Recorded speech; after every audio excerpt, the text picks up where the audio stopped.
अंदर हम देखेंगे कि उसके अंदर कैसे इक्विलिब्रियम आ रहा है और फॉरवर्ड और रिवर्स रिएक्शन उसके अंदर कैसे हो रहे हैं। सो आज का हमारा टॉपिक रहेगा रिवर्सिबल रिएक्शन।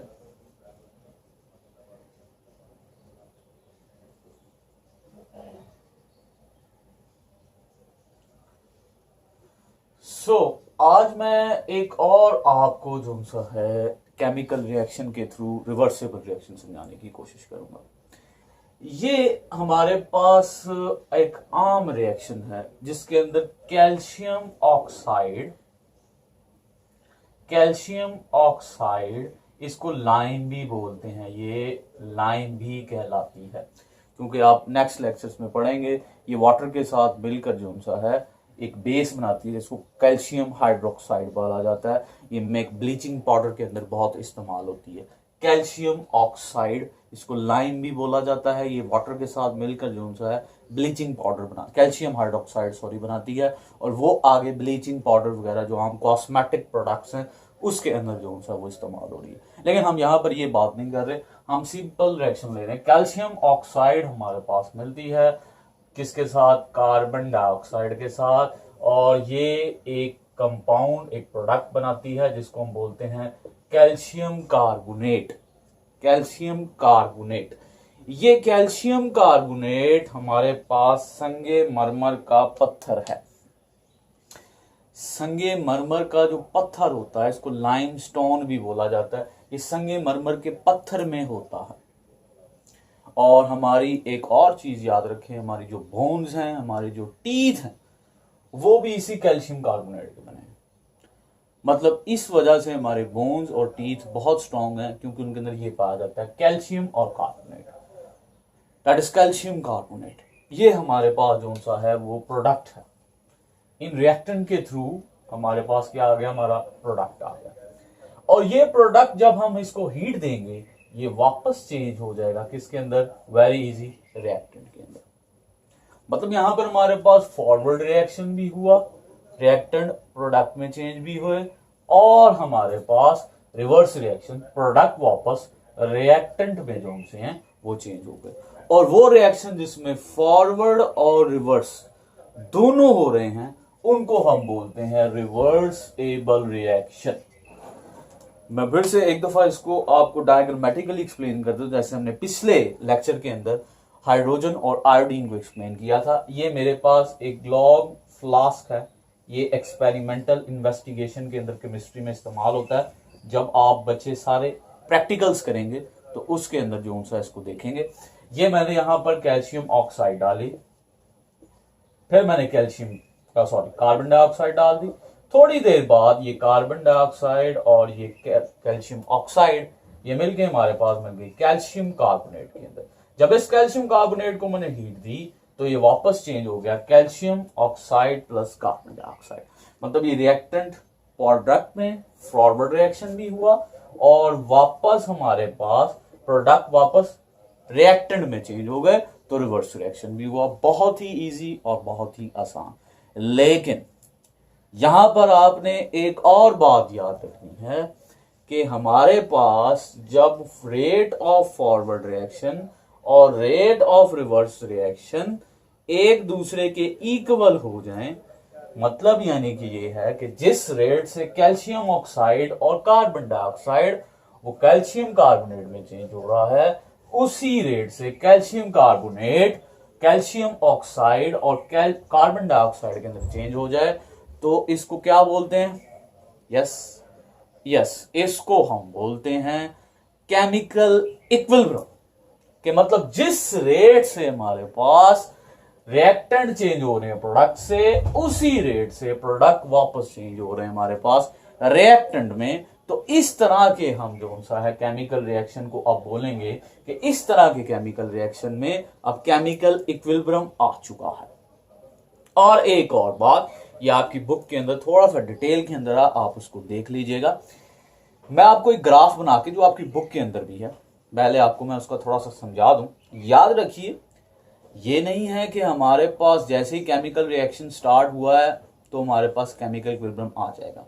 हाँ, आ सकता है फौरन, लेकिन ये नहीं कि जैसे स्टार्ट हुआ तो आ गया। नो, सबसे पहले हमारे पास जब केमिकल रिएक्शन प्रोसीड होगा तो हमारे पास क्वेश्चन ये पैदा होता है कि फॉरवर्ड रिएक्शन की स्पीड ज्यादा होगी कि रिवर्स रिएक्शन की होगी। रिवर्सेबल रिएक्शन में सबसे पहले फॉरवर्ड रिएक्शन की होगी स्पीड ज्यादा या रिवर्स रिएक्शन की, क्योंकि रिवर्सेबल रिएक्शन में दोनों हो रहे हैं, फॉरवर्ड भी हो रहा है रिवर्स भी हो रहा है। अब क्वेश्चन ये है कि हमारे पास पहले फॉरवर्ड रिएक्शन की होगी या रिवर्स रिएक्शन की। तो इसका जवाब बहुत इजी है। इसका जवाब ये है कि पहले हमारे पास फॉरवर्ड रिएक्शन की जो रेट है, जो स्पीड है, वो ज्यादा होगी रिवर्स रिएक्शन से। ऐसा क्यों हो रहा है? ऐसा इस वजह से है, बहुत सिंपल है, क्योंकि पहले हमारे पास रिएक्टेंट की कंसंट्रेशन ज्यादा है, रिएक्टेंट की कंसंट्रेशन ज्यादा है, रिएक्टेंट की मिकदार ज्यादा है, वो ज्यादा मिकदार में चेंज होंगे प्रोडक्ट में, ऐसे ही है। अब जब वो ज्यादा मिकदार में रिएक्टेंट प्रोडक्ट में चेंज हो रहे हैं तो इसका मतलब फॉरवर्ड रिएक्शन हो रहा है और तेजी के साथ हो रहा है। लेकिन आहिस्ता आहिस्ता जब रिएक्टेंट आहिस्ता आहिस्ता सारे के सारे प्रोडक्ट में चेंज हो जाएंगे तो फिर हमारे पास रिएक्टेंट की तादाद कम हो गई। रिएक्टेंट की तादाद कम हो गई जब वो प्रोडक्ट में चेंज हो रहे हैं, प्रोडक्ट की तादाद हमारे पास बढ़ गई time Aahista Aahista gradually increase होने से। तो हमारे पास ज्यादा तादाद में जो प्रोडक्ट हैं वो वापस रिएक्टेंट में जो उनसे हैं चेंज होंगे, मतलब फिर बाद में हमारे पास रिवर्स रिएक्शन जो सा है वो इंक्रीज हो जाएगा।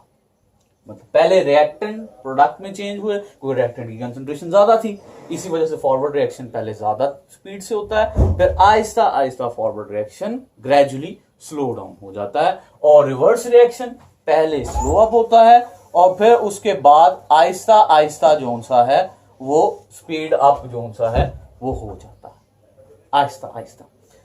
अब इसको एक मैं ग्राफ के थ्रू आपको समझाता हूं, उसके बाद मैं लेक्चर को वाइंड अप करूंगा। याद रखिए ये ग्राफ आपकी पंजाब टेक्स्ट बुक की बुक के अंदर से मैं ले रहा हूं। मैं ज्यादातर कोशिश करता हूं कि आपका जो मैट्रिक लेवल है वो छोटा लेवल है as compared to intermediate level, तो आपको एक्सटेंसिवली मैं एग्जांपल वो ही दूं जो आपकी पंजाब टेक्स्ट बुक की किताब में है, ताकि इससे ज्यादा जो सा आपको बेहतर तरीके से आप अपनी हमेशा मैंने आपको बोला है कि आप अपने लेक्चर के दौरान बुक्स जो सी हैं वो अपने पास रखा करें ताकि आपको फौरन जो सा है उससे गाइड मिल जाए।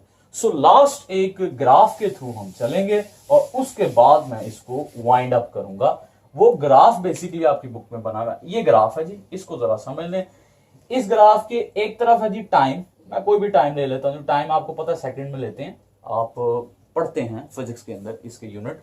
ये टाइम आ रहा है 10 सेकेंड, 20 सेकेंड, 30 सेकेंड, 40 सेकेंड, मतलब आप देख रहे हैं ये टाइम बढ़ता जा रहा है, 70 सेकेंड, 80 सेकेंड, ये टाइम जो है वो बढ़ता जा रहा है।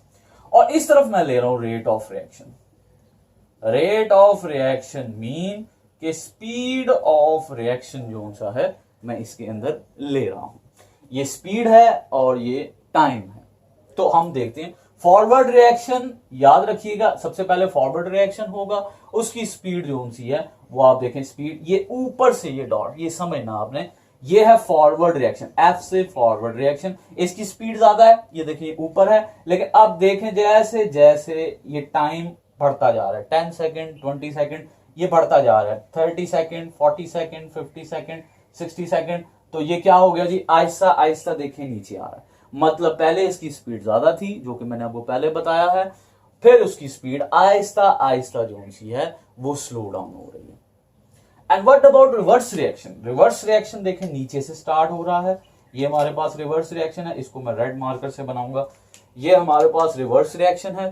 देखिए ये इसकी रेट, इसकी स्पीड थोड़ी है स्टार्ट में क्योंकि प्रोडक्ट थोड़े थे, आपको पता है इसके प्रोडक्ट थोड़े थे तो इसकी स्पीड थोड़ी है, ठीक है। 0 सेकंड से ये स्टार्ट हो रहा है जी, 0 सेकंड से, और ये आगे बढ़ता, जैसे जैसे ये देखें टाइम बढ़ता जा रहा है, 10, 20, ये इसका पीक जो उनसा है वो ऊपर जा रहा है, इसका ग्राफ जो उनसा है वो ऊपर जा रहा है, ये पीक ऊपर जा रही है, ये ऊपर जा रही है पीक, ठीक है, ये ऊपर, मतलब रिवर्स रिएक्शन जो उनसा है वो ऊपर जा रहा है। लेकिन एक टाइम आया जिसके अंदर आप देख रहे हैं, ये गौर से देखें, यहां पर इस पॉइंट के ऊपर एक टाइम आया जहां पर हमारे पास फॉरवर्ड रिएक्शन इक्वल हो गई। देखें ये दोनों लाइंस एक दूसरे के साथ मैच हो गई, फॉरवर्ड रिएक्शन इक्वल हो गए रिवर्स रिएक्शन के। आप सबको पता है अब ये क्या टाइम आ गया है, yes that is the time where chemical equilibrium state has been achieved. मतलब ये वो टाइम है जिसके अंदर हमारे पास केमिकल इक्विलिब्रियम स्टेट आ चुकी है। मतलब फॉरवर्ड रिएक्शन इक्वल हो गया हमारे पास रिवर्स रिएक्शन की। ग्राफिकली भी मैंने आपको इसको एक्सप्लेन करके बता दिया, आपकी बुक के अंदर है कि कैसे फॉरवर्ड रिएक्शन रिवर्स रिएक्शन के टाइम प्रोसीड होने के बाद केमिकल इक्विलिब्रियम स्टेट के अंदर चेंज हो जाता है। इस टॉपिक को ज्यादा से ज्यादा जो सा है वो रीड करें और मेरी वीडियोस आगे सामने रखें ताकि आपको जो सा कोई भी मसला हो तो इसको जो सा है आप सॉर्ट आउट कर सकें। इस वीडियो को ज्यादा से ज्यादा लाइक करें, शेयर करें, सब्सक्राइब करें। जज़ाकुमुल्लाह। अंदर हम देखेंगे कि उसके अंदर कैसे इक्विलिब्रियम आ रहा है और फॉरवर्ड और रिवर्स रिएक्शन उसके अंदर कैसे हो रहे हैं। सो आज का हमारा टॉपिक रहेगा रिवर्सिबल रिएक्शन।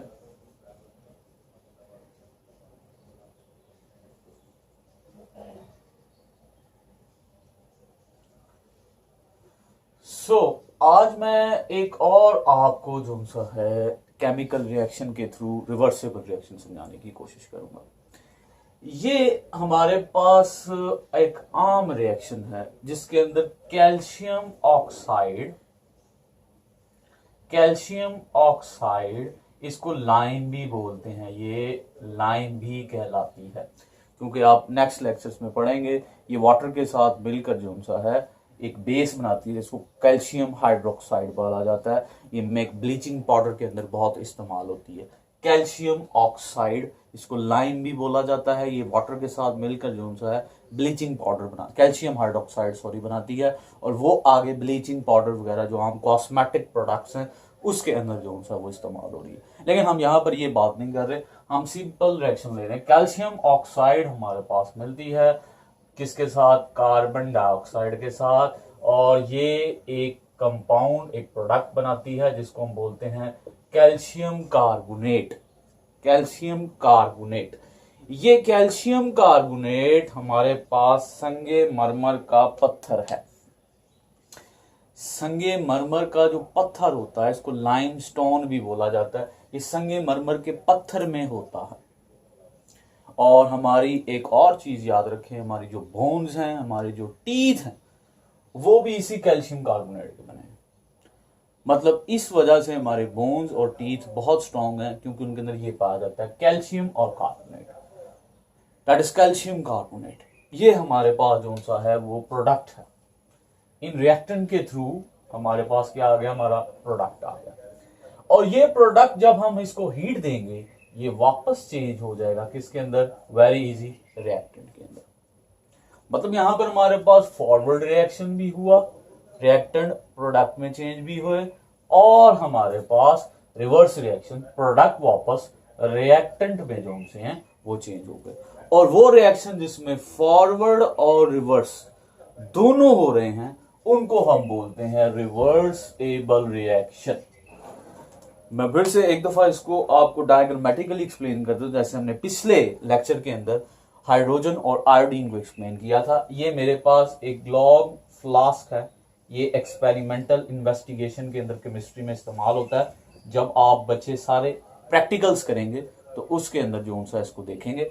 ये मैंने यहां पर कैल्शियम ऑक्साइड डाली, फिर मैंने कार्बन डाइऑक्साइड डाल दी।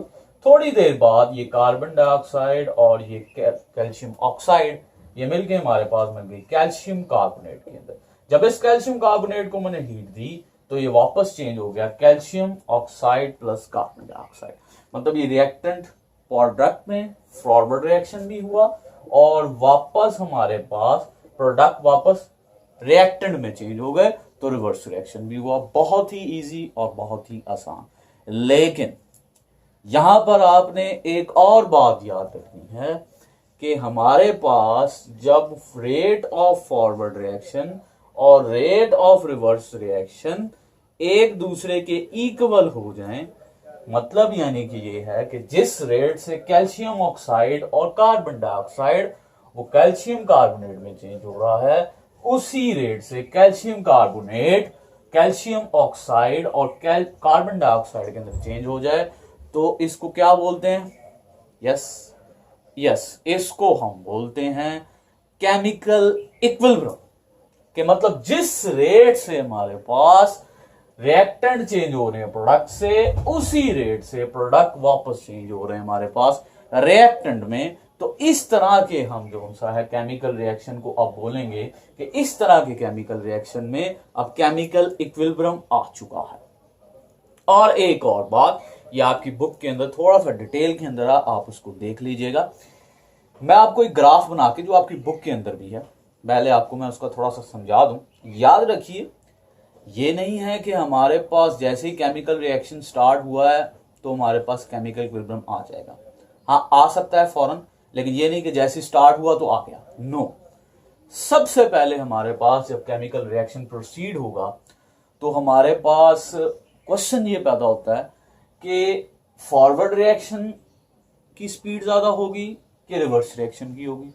रिवर्सेबल रिएक्शन में सबसे पहले फॉरवर्ड रिएक्शन की होगी स्पीड ज्यादा या रिवर्स रिएक्शन की, क्योंकि रिवर्सेबल रिएक्शन में दोनों हो रहे हैं, फॉरवर्ड भी हो रहा है रिवर्स भी हो रहा है। अब क्वेश्चन ये है कि हमारे पास पहले फॉरवर्ड रिएक्शन की होगी या रिवर्स रिएक्शन की। तो इसका जवाब बहुत इजी है। इसका जवाब ये है कि पहले हमारे पास फॉरवर्ड रिएक्शन की जो रेट है, जो स्पीड है, वो ज्यादा होगी रिवर्स रिएक्शन से। ऐसा क्यों हो रहा है? ऐसा इस वजह से है, बहुत सिंपल है, क्योंकि पहले हमारे पास रिएक्टेंट की कंसंट्रेशन ज्यादा है, रिएक्टेंट की कंसंट्रेशन ज्यादा है, रिएक्टेंट की मिकदार ज्यादा है, वो ज्यादा मिकदार में चेंज होंगे प्रोडक्ट में। ऐसे ही है। अब जब वो ज्यादा मिकदार में रिएक्टेंट प्रोडक्ट में चेंज हो रहे हैं तो इसका मतलब फॉरवर्ड रिएक्शन हो रहा है और तेजी के साथ हो रहा है। लेकिन आहिस्ता आहिस्ता जब रिएक्टेंट आहिस्ता आहिस्ता सारे के सारे प्रोडक्ट में चेंज हो जाएंगे तो फिर हमारे पास रिएक्टेंट की तादाद कम हो गई। रिएक्टेंट की तादाद कम हो गई जब वो प्रोडक्ट में चेंज हो रहे हैं, प्रोडक्ट की तादाद हमारे पास बढ़ गई time Aahista Aahista gradually increase होने से। तो हमारे पास ज्यादा तादाद में जो प्रोडक्ट हैं वो वापस रिएक्टेंट में जो उनसे हैं चेंज होंगे। मतलब फिर बाद में हमारे पास रिवर्स रिएक्शन जो उनसा है वो इंक्रीज हो जाएगा।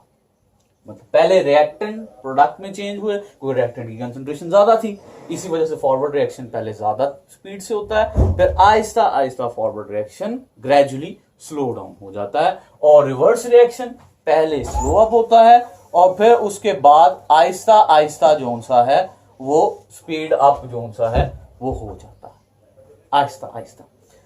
अब इसको एक मैं ग्राफ के थ्रू आपको समझाता हूं, उसके बाद मैं लेक्चर को वाइंड अप करूंगा। याद रखिए, ये ग्राफ आपकी पंजाब टेक्स्ट बुक की बुक के अंदर से मैं ले रहा हूं। मैं ज्यादातर कोशिश करता हूं कि आपका जो मैट्रिक लेवल है वो छोटा लेवल है as compared to intermediate level. तो आपको एक्सटेंसिवली मैं एग्जांपल वो ही दूं जो आपकी पंजाब टेक्स्ट बुक की किताब में है, ताकि इससे ज्यादा जो सा आपको बेहतर तरीके से आप अपनी हमेशा मैंने आपको बोला है कि आप अपने लेक्चर के दौरान बुक्स जो सी हैं वो अपने पास रखा करें ताकि आपको फौरन जो सा है उससे गाइड मिल जाए। सो लास्ट एक ग्राफ के थ्रू हम चलेंगे और उसके बाद मैं इसको वाइंड अप करूंगा। वो ग्राफ बेसिकली आपकी बुक में बना हुआ है। ये ग्राफ है जी, इसको जरा समझ लें। इस ग्राफ के एक तरफ है जी टाइम, मैं कोई भी टाइम ले लेता हूं। टाइम आपको पता है सेकंड में लेते हैं, आप पढ़ते हैं फिजिक्स के अंदर इसके यूनिट। ये टाइम आ रहा है 10 सेकेंड, 20 सेकेंड, 30 सेकेंड, 40 सेकेंड, मतलब आप देख रहे हैं ये टाइम बढ़ता जा रहा है। 70 सेकेंड, 80 सेकेंड, ये टाइम जो है वो बढ़ता जा रहा है। और इस तरफ मैं ले रहा हूं rate of reaction. Rate of reaction mean कि स्पीड ऑफ रिएक्शन जो सा है मैं इसके अंदर ले रहा हूं। ये स्पीड है और ये टाइम है। तो हम देखते हैं फॉरवर्ड रिएक्शन, याद रखिएगा सबसे पहले फॉरवर्ड रिएक्शन होगा, उसकी स्पीड जो सी है वो आप देखें, स्पीड ये ऊपर से ये डॉट, ये समझना आपने, ये है फॉरवर्ड रिएक्शन, एफ से फॉरवर्ड रिएक्शन। इसकी स्पीड ज्यादा है, ये देखिए ऊपर है। लेकिन अब देखें जैसे जैसे ये टाइम बढ़ता जा रहा है, 10 सेकेंड, 20 सेकेंड, ये बढ़ता जा रहा है, 30 सेकेंड, 40 सेकेंड, 50 सेकेंड, 60 सेकेंड, तो ये क्या हो गया जी, आहिस्ता आहिस्ता देखिए नीचे आ रहा है। मतलब पहले इसकी स्पीड ज्यादा थी जो कि मैंने आपको पहले बताया है, फिर उसकी स्पीड आहिस्ता आहिस्ता जो सी है वो स्लो डाउन हो रही है। And what about reverse reaction? Reverse reaction देखें नीचे से स्टार्ट हो रहा है, ये हमारे पास रिवर्स रिएक्शन है, इसको मैं रेड मार्कर से बनाऊंगा। ये हमारे पास रिवर्स रिएक्शन है। देखिए ये इसकी रेट, इसकी स्पीड थोड़ी है स्टार्ट में, क्योंकि प्रोडक्ट थोड़े थे, आपको पता है इसके प्रोडक्ट थोड़े थे तो इसकी स्पीड थोड़ी है। ठीक है, 0 सेकंड से ये स्टार्ट हो रहा है जी, 0 सेकंड से, और ये आगे बढ़ता, जैसे जैसे ये देखें टाइम बढ़ता जा रहा है 10 20, ये इसका पीक जो उनसा है वो ऊपर जा रहा है, इसका ग्राफ जो उनसा है वो ऊपर जा रहा है, ये पीक ऊपर जा रही है, ये ऊपर जा रही है पीक। ठीक है, ये ऊपर, मतलब रिवर्स रिएक्शन जो उनसा है वो ऊपर जा रहा है। लेकिन एक टाइम आया जिसके अंदर आप देख रहे हैं, ये गौर से देखें, यहां पर इस पॉइंट के ऊपर एक टाइम आया जहां पर हमारे पास फॉरवर्ड रिएक्शन इक्वल हो गई। देखें ये दोनों लाइंस एक दूसरे के साथ मैच हो गई, फॉरवर्ड रिएक्शन इक्वल हो गए रिवर्स रिएक्शन के। आप सबको पता है अब ये क्या टाइम आ गया है, yes that is the time where chemical equilibrium state has been achieved. मतलब ये वो टाइम है जिसके अंदर हमारे पास केमिकल इक्विलिब्रियम स्टेट आ चुकी है, मतलब फॉरवर्ड रिएक्शन इक्वल हो गया हमारे पास रिवर्स रिएक्शन की। ग्राफिकली भी मैंने आपको इसको एक्सप्लेन करके बता दिया, आपकी बुक के अंदर है कि कैसे फॉरवर्ड रिएक्शन रिवर्स रिएक्शन के टाइम प्रोसीड होने के बाद केमिकल इक्विलिब्रियम स्टेट के अंदर चेंज हो जाता है।